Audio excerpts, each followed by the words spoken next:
India market invest মাইন্ডসেটে আপনাদের স্বাগত। যা চ্যানেল নতুন এসেছেন তাদের করলো প্লিজ চ্যানেলটাকে সাবস্ক্রাইব করবেন, লাইক করবেন, বেল আইকনটা প্রেস করবেন, তার সাথে অল বাটনটা প্রেস করবেন, নোটিফিকেশন সঙ্গে সঙ্গে আপনাদের কাছে গিয়ে পৌঁছাবে। স্যার অনেক দিন পর নিফটিকে দেখলে দেখাবে নিফটি 1.15% অর্থাৎ পজিটিভ ক্লোজ দিয়েছে। 1% তো বাদ দিন, পজিটিভ ক্লোজ দিয়েছে, যেখানে নিফটির পাশাপাশি mid cap index, small cap index সেগুলোও কিন্তু আজকে খুব ভালো মুভমেন্ট দেখিয়েছে। নিফটি 22,337-এ ক্লোজিং দিয়েছে। তাহলে মার্কেটের যে ফিয়ারটা ছিল, যে ভয়টা ছিল, সেটা কি শেষ হয়ে গেছে? দেখুন স্যার, আমি কিন্তু আপনাদের ভয় দেখাচ্ছি না, বাস্তব জিনিসটা তুলে ধরার চেষ্টা করছি। যেখানে আমরা দেখেছিলাম 4ই মার্চ, কালকে ভিডিও মাধ্যমে আপনাদেরকেও জানিয়েছি যে ডোনাল্ড ট্রাম্প মেক্সিকো, কানাডা, চায়নার ওপর ট্যারিফ ইম্পোজ করেছে। সে অনুযায়ী মেক্সিকো, কানাডা এবং চায়না ইউএসের গুডসের ওপরেও কিন্তু ট্যারিফ ইম্পোজ করেছে। তো ট্রেড ওয়ার শুরু হয়ে গেছে। তো সেই জায়গায় দাঁড়িয়ে স্যার খারাপ হওয়ার কথা ছিল, কিন্তু নিফটি কেন ভালো করেছে?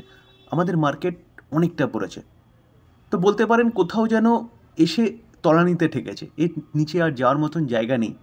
তার জন্য একটা রিলিফ র্যালি দেখা গেছে, কিন্তু মার্কেটের যে ভয়, সেই ভয়টা কিন্তু এখনও যায়নি।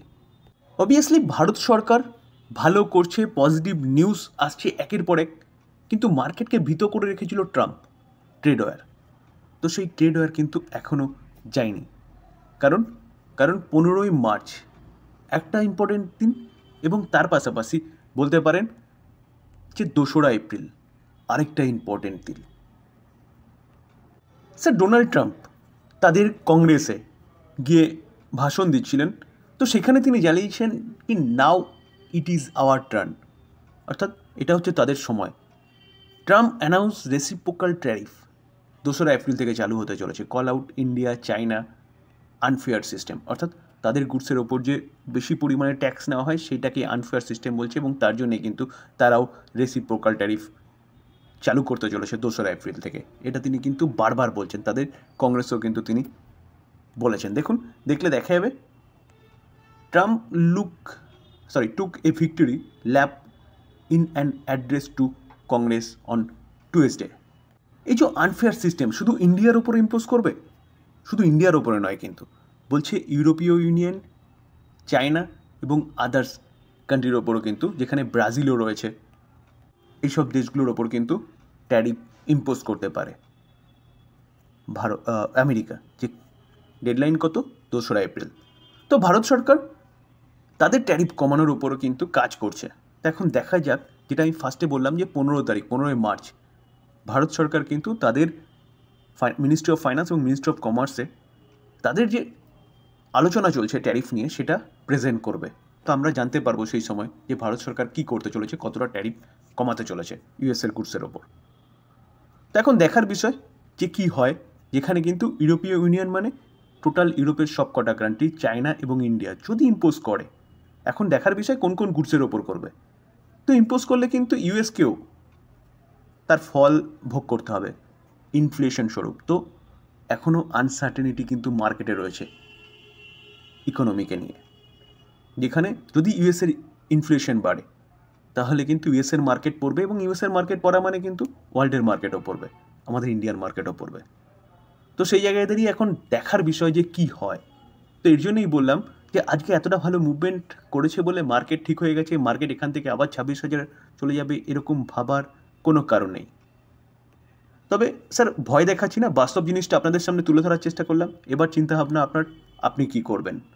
দেখুন, আজকের দিনে দেখলে দেখাবে জিও ফাইন্যান্সিয়াল সার্ভিস কোম্পানিটা 5%-এর উপরে ভালো একটা মুভমেন্ট দেখিয়েছে। মার্কেট পড়ার জন্য এই কোম্পানিটাও নিচে এসছে, তো সেখানে মার্কেট কামব্যাক করছে। এই কোম্পানিটার মধ্যে একটা কামব্যাক এক্সপেক্টেড ছিল, এবং তার পাশাপাশি একটা ভালো নিউজ পাওয়া যাচ্ছে, যার জন্য বলতে পারেন ইনভেস্টরদের মধ্যে কনফিডেন্সকে আরও বাড়িয়েছে। কি যে জিও ফাইন্যান্সিয়াল সার্ভিস জয়েন্ট ভেঞ্চারে কাজ করছিল জিও পেমেন্ট ব্যাঙ্ক নিয়ে, কার সাথে? এসবিআইয়ের সাথে। তো এসবিআইয়ের যে স্টেক সেইটা তারা অ্যাকোয়ার করে নিচ্ছে, কত? 104.54 করোড় দিয়ে। সবটা না, কিছু সংখ্যক স্টেক। এটা একটা ভালো নিউজ, যেখানে প্রোমোটার তার স্টেককে অ্যাকোয়ার করছে এসবিআইয়ের কাছ থেকে।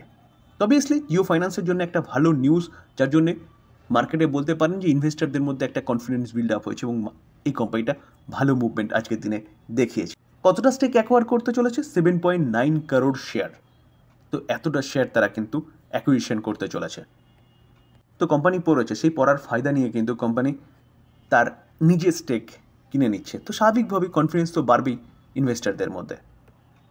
যেখানে বলছে currently Jio financial service holding and 82.17% stake কার জিও পেমেন্ট ব্যাঙ্ক লিমিটেডের, যেটা জয়েন্ট ভেঞ্চারে কাজ করছে কার সাথে?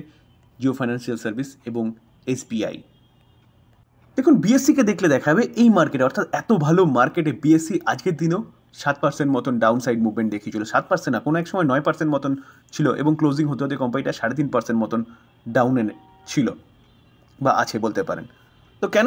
বলছে NSC shift expiry day of FNO contract. তো আমরা জানি যে বৃহস্পতিবার হচ্ছে এফএনওর এক্সপায়ারি কন্ট্রাক্ট, সেটাকে শিফট করা হয়েছে কবে? চলুন সেটা একটু দেখে নিন। দেখুন BSC fall 7%, NSC shift the FNO contract expiry day কবে? অন মন্ডে, অর্থাৎ মন্ডেতে কিন্তু এবার থেকে এক্সপায়ারি হবে বলতে পারেন। তার পাশাপাশি বিএসসিকে নিয়ে নেগেটিভ কথা বলেছে কে? গোল্ডম্যান স্যাক, এবং টার্গেট কাট করেছে। আগে টার্গেট যা দিয়েছিল তার থেকে অনেকটা নিচে, 4,880। তো এটাও একটা কারণ বলতে পারেন। এই দুটো কারণের জন্য বিএসসি কিন্তু পড়েছে। তার পাশাপাশি বিএসসি এবং সেবিকে নিয়ে অলরেডি কিন্তু একটা কেস ঝুলছে। তো একসাথে সব মার কিন্তু পড়ছে বিএসসির ওপর। তবে কোম্পানিটার business well and good, long term sustainable business. কেন বলছি? কারণ কোম্পানিটার বিজনেসই হচ্ছে শেয়ার মার্কেটকে নিয়ে। তো মার্কেট যদি গ্রো করে, ইকোনমি যদি গ্রো করে, তাহলে প্রচুর মানুষের সমাগম হবে মার্কেটে, ট্রেড হবে, এফএনও হবে, পজিশনাল ট্রেডিং হবে, ইনভেস্টমেন্ট হবে। তো সেই জায়গায় দাঁড়িয়ে স্যার এই কোম্পানির ইনকাম কিন্তু আরও বাড়বে। তো এই জায়গায় দাঁড়িয়ে কিন্তু নিচে আসলে রাডারে রাখতে পারেন। স্যার আজকে 5 তারিখ, তো বেল এই কোম্পানিটা কিন্তু ইন্টারিম ডিভিডেন্ড ডিক্লেয়ার করার কথা ছিল এবং সেই ডিভিডেন্ড ডিক্লেয়ার হয়ে গেছে। তো কোম্পানি তার সাথে কিন্তু তার রেকর্ড ডেটও রেখে দিয়েছে, কত? 11ই মার্চ। আমি কালকেও কিন্তু আপনাদের সাথে আলোচনা করেছিলাম যে এই কোম্পানিটা আজকের দিনে বোর্ড মিটিং করতে চলেছে এবং ইন্টারিম ডিভিডেন্ড নিয়ে কিন্তু কোম্পানিটা আলোচনা করবে, ফার্স্ট ইন্টারিম ডিভিডেন্ড, যেখানে এই কোম্পানিটা কত? 1.5 টাকা করে 1.50 পার শেয়ার ডিভিডেন্ড ডিক্লেয়ার করেছে। এবং তার রেকর্ড ডেট কবে রাখা হয়েছে? ফিক্সড ডেট বা রেকর্ড ডেট 11ই মার্চ, আজকে 5 মার্চ। তো 11 তারিখ পর্যন্ত যারা হোল্ড করবেন এই কোম্পানিকে, বা 11 তারিখের আগে পর্যন্ত যারা বাই করবেন, তারা কিন্তু এই ডিভিডেন্ডটা এনজয় করতে পারবেন বা এই ডিভিডেন্ডের জন্য এলিজিবল হবেন। তাই বলে বাই করে নেবেন? একদম নয়।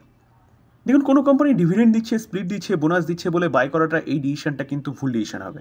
আপনি আগে দেখুন কোম্পানি কী কাজ করে এবং কোম্পানির বিজনেসের দম আছে নাকি, কোম্পানি ভালো করবে নাকি। যদি মনে হয় যে ভালো করবে, তাহলে গিয়ে সেই কোম্পানি নিয়ে চিন্তা ভাবনা করুন।